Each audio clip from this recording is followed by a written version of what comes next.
देख ही रहे मंत्री लोग दो जगह कर रखे हैं, पुराना आवास भी रखे हैं और नया आवास भी रखे हैं। जो विधायक हार के गए वो आवास नहीं छोड़ रहे हैं। तो मेरा कहना है कि जो आवास मुझे अलॉटमेंट होगा वो किसी वीआईपी पर्सन क्यों होगा, इसलिए मैं वो आवास लूंगा। बिल्कुल आज मीडिया के सामने कह रहा हूँ, और वो मैं अपने क्षेत्र से आने वाले 10-15 विद्यार्थियों को अलॉटमेंट कर दूंगा। वो रहेंगे, पढ़ाई करेंगे वहाँ से। नहीं, मुकर नहीं रहे, ये मुकरना नहीं कहते। नहीं, आपने बड़ी बात। विधानसभा परिसर पहुंच चुके हैं और हम जानने का कोशिश दादा आगे चल आगे चले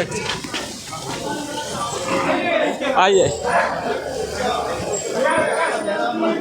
सरकार की उदासीनता है। सरकार राज्य के लोगों की सुरक्षा, राज्य के लोगों की कार्य के लिए गंभीर नहीं है। उनकी गंभीरता ना होने के कारण ही आज इस प्रकार के मामले सामने आ रहे हैं कि अब 10वीं के बच्चों का भी पेपर लीक हो रहा है।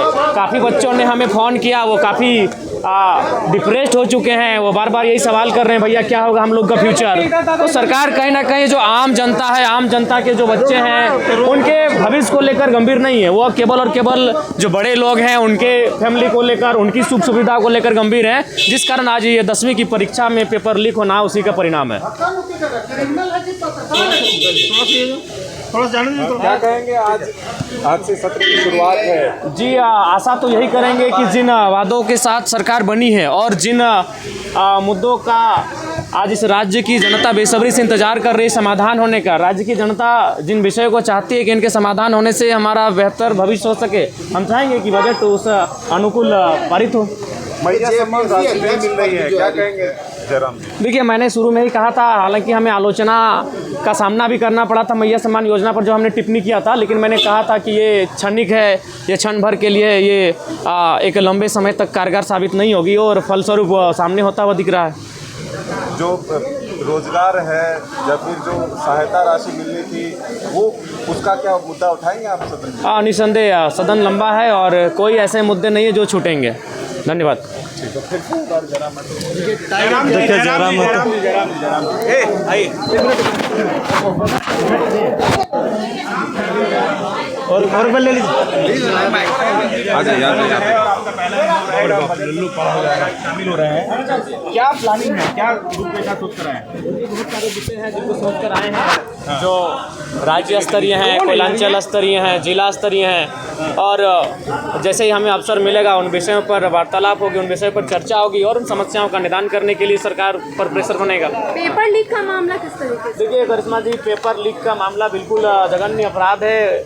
जिन लोगों ने भी इस कृत्य को अंजाम दिया है, सरकार उन पर गंभीर होकर कार्रवाई करे, क्योंकि अगर ऐसा नहीं होता है तो जो आम व्यक्ति है उनका इस जो व्यवस्था है, जो सिस्टम है, उस पर विश्वास टूटेगा और वो ये मान के चलेंगे कि एक आम व्यक्ति का जीवन की सुरक्षा किसी के का उसके दायित्व किन्हीं का नहीं, उनकी जिम्मेदारी किन्हीं की नहीं है। जयराम जी, आप कितने गंभीर हैं इन मुद्दों को लेकर के? जयराम जी का क्या स्टैंड है, क्या गंभीर मुद्दे हैं, क्योंकि जो पढ़ने वाले स्कूल कॉलेज के छात्र हैं, इस राज्य की भविष्य, इस देश की भविष्य हैं, और उनके भविष्य के साथ अगर खिलवाड़ होगा तो निसंदेह ये गंभीर मुद्दे हैं। इन पर गंभीर चर्चाएं होनी चाहिए। जेपीएससी अध्यक्ष की नियुक्ति अभी तक नहीं हो पाई है। अपनी स्ट्रैटेजी के साथ पहुंचा है, आपकी क्या स्ट्रैटेजी है? देखिए, हमारी स्ट्रेटजी यही है कि बजट सत्र के माध्यम से इस राज्य को एक ऐसा बजट मिले जिसकी राज्य कल्पना कर रहा है, जो हमारे जो वीर शहीद हैं उनके सपनों को साकार होता हुआ देख सके इस राज्य को, उस दिशा में इस राज्य का बजट पारित होना चाहिए। जयराम जी, जेपीएससी अध्यक्ष पद अब तक खाली है, अब तक क्यों नहीं सरकार को मिल पा रहा है?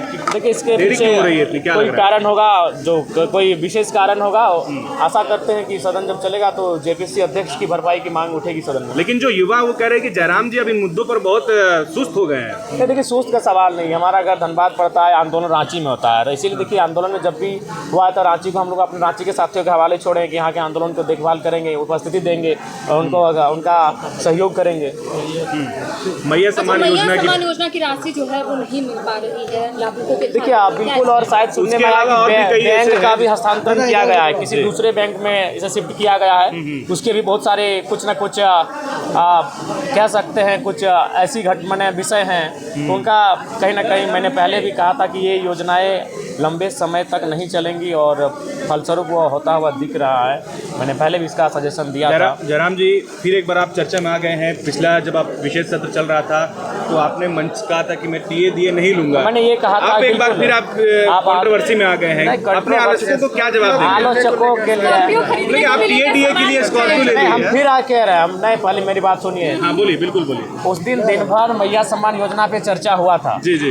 उसके बाद मैंने कहा कि आप लोग 2500 रुपये का इतना महिमा मंडन कर रहे हैं और आप लोग 2 लाख की सैलरी ले रहे हैं, लाख रुपए का टीए डीए ले रहे हैं और आप 2500 रुपया दे के महिमा मंडन कर रहे हैं। तो आप एक काम कीजिए, आप भी अपना जो जीवन है उसे सरल बनाइए आम जनता की तरह। तो मैंने ये कहा था, आज भी हम रिपीट कर रहे हैं इस बात को। जिस दिन इस पर पहल होगी उस पर पहला हस्ताक्षर जयराम महतो होगा। जिस दिन ये पहल होगी कि एक विधायक की सैलरी 3rd 4th ग्रेड के जो कर्मचारी हैं उनके समान होगी, 40,000, 50,000, 60,000, पहला हस्ताक्षर मेरा होगा।